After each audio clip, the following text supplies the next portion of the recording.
হ্যাঁ, তাদের মূলত আমাদের তো জুনিয়র ডাক্তারদের যে দাবি, আমাদেরও তো সেই দাবি। কারণ আমরা চাই যে রাজ্য করার যে ঘটনাটা ঘটেছে তার দৃষ্টান্তমূলক সাজা।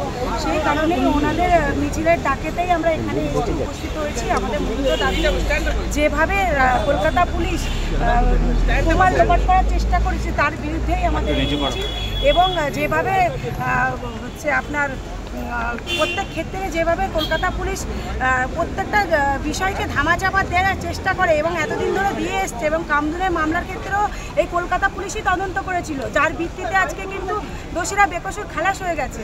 আজকে মূলত দাবি, কলকাতা পুলিশ কেন প্রত্যেকটা বিষয়কে ধামাচাপা দেওয়ার চেষ্টা করে, আজকে সঠিক বিচার কেন আমরা রাজ্যবাসী পাই না, এটাই দাবি, এবং এই দাবি নিয়েই আমরা আজকে এই মিছিল।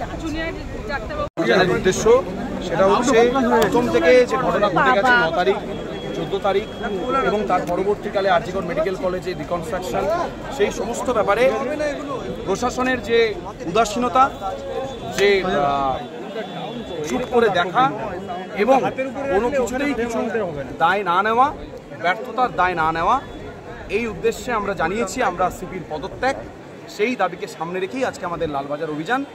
আবারও বলছি, ওয়েস্ট বেঙ্গল জুনিয়র ডক্টরস ফ্রন্টের তরফ থেকেই লালবাজার অভিযান একটি আমাদের যে শান্তিপূর্ণ আন্দোলন চলছে এটা তার একটি মাধ্যম, এবং আমরা চাই আমাদের এই আন্দোলন, আমাদের এই মিছিল শান্তিপূর্ণভাবে করতে। কোনোরকম কোনো ঝামেলায় আমরা থাকতে চাই না। আমাদের যেটা উদ্দেশ্য সেটা দেওয়া, ডেপুটেশন দেওয়া, আমাদের 20-25 জনের একটি দল